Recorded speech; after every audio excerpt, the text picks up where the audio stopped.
I was very fortunate after graduating from the Air Force Academy. I was selected to fly in the F-111 originally out of Pease. I did that for 6 years, and then had a little break in service. Came back in 1980 and flew a couple of years in B-52s before I redirected my career into the research, development, and new aircraft systems programs here at Wright-Patt in Los Angeles. So I'd spent essentially 20 years on active duty, the first 8 of which was flying bombers, and the remaining 12 was in systems acquisition. I was a program manager. So I got managed programs such as B-2 modernization to put GPS and conventional weapons on it, and then I worked on the new launch systems for the Air Force out of the Space and Missile Center in LA, and finished up here in the National Aerospace Plane Office, and then finally in training systems, where I was the program director for the T-3 aircraft, which was a short-lived program, but delivered flight screener aircraft to the Air Force, both at the Air Force Academy and Hondo, Texas. Let's go way back in time. Okay. What inspired you to join the Air Force and then go to the Academy? Oh my God. Well, my dad was in the Army Air Forces in World War II. He worked at General Electric in Evendale on large jet engines, where he kind of nurtured my love of airplanes. I always liked airplanes. I can remember looking up in the sky and seeing biplanes, and then being amazed that there were monoplanes out there. So for me, my whole life has been about aviation. I loved it, and all the opportunities that I got to associate with the airplanes, I've been able to just have a ball. What was his thoughts when you joined the military? Very happy and very proud. I think the day I graduated from the Air Force Academy was one of the proudest days of his life, and I know it was of mine as well. So yeah, he was always a great encourager of service to the nation. Yeah, your bond probably with him got instantly tighter that day. Oh yeah, and amazingly, one of his best buddies and supervisors at General Electric was a West Point graduate who went into the Air Force and flew fighters. So those two guys were always very good friends. In fact, I still keep in touch with him, even though my dad passed away in 1980. This guy, he was Major Barney Landry. He was an engineer at General Electric as well, and as a flyer, and we were both meet about once every other month or so when the Dedalian organization gets together, which is a fraternal organization of air warriors. Awesome. Can you talk a little bit about pilot school?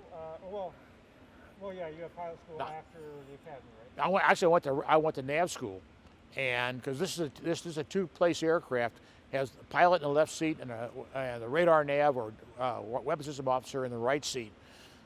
So I went from the academy to nav training, and then from there to nav bomb training, and out of there I was selected to go to the 111s. And then so you did navigation in the yeah. 111s.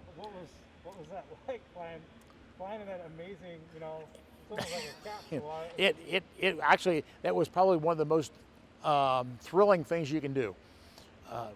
It's a very fast airplane. It's a bomber, and no matter what they say, it might have an F in the front, but it's a bomber, and it could go long distances at low altitude at very high speed, and that was the mission, was to carry bombs and missiles to a target area miles and miles away. We sat essentially nuclear alert back in the 70s, and we actually, I think, went a long ways towards winning the Cold War without firing a shot. Which is the best way to win a war? Don't fire a shot. Certainly. Yeah, and letting the adversary know, like, this is our capability. Yeah, this is our capability. It's deterrence. And SAC was always heavy into deterrence. And we saw our motto was, peace is our profession. Of course, our unofficial motto was, but war is our hobby. So we practiced a lot of war. That's amazing. It was a heck of a career. What was the teamwork like in the cockpit, like as far as navigation? Oh, this is like, well, first of all, you have to understand, we were closer together in that cockpit than two people in a Volkswagen Beetle would have been, because I know I owned one. and the pilot and I, we actually were crewed together, and in SAC it was a hard crew concept where you had, the crew coordination was so critical that you had to actually have simulated together before they even allow you to fly together, even though both of you are fully qualified aircrew members.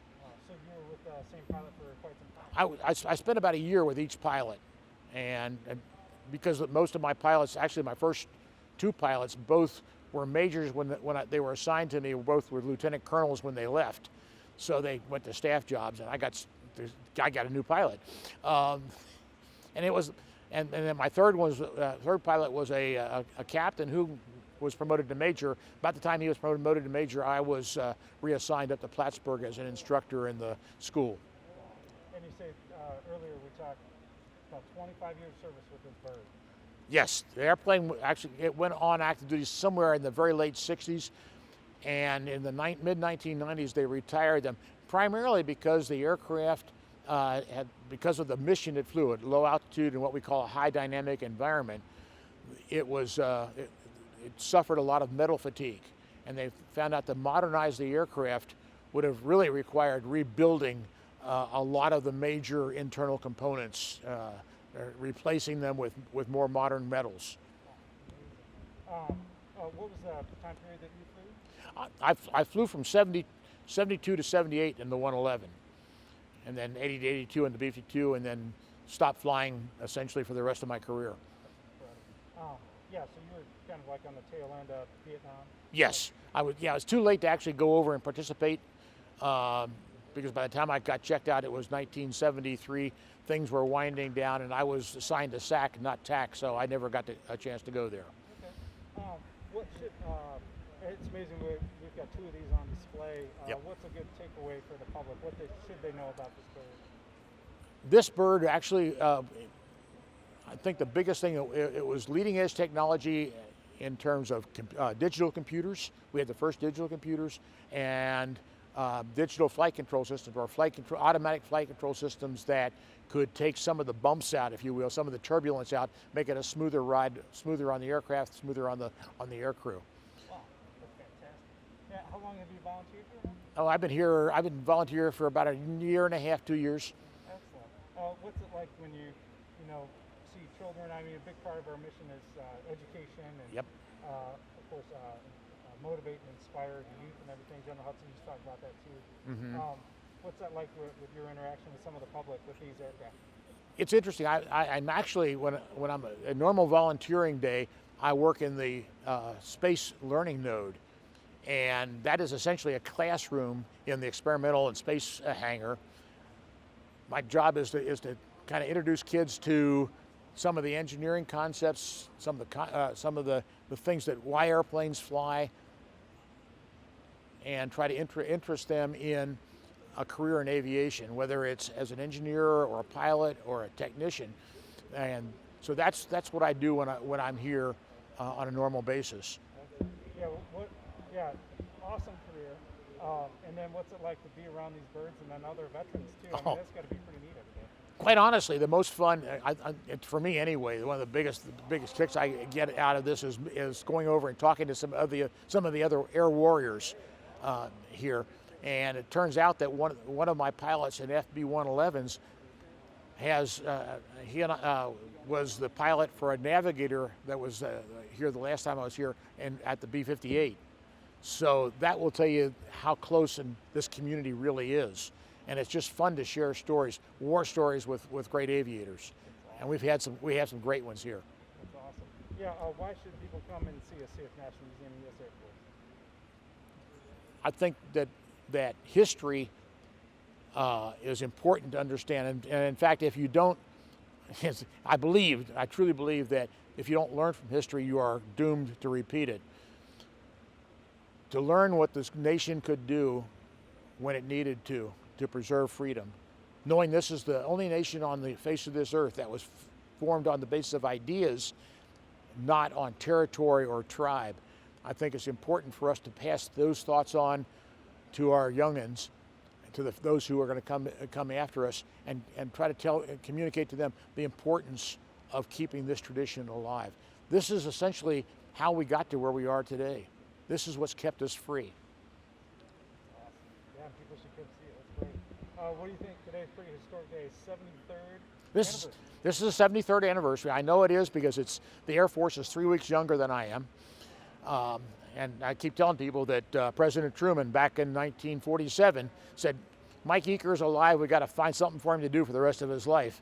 So they formed this great agency called the United States Air Force, and I have thoroughly enjoyed my life here in the Air Force.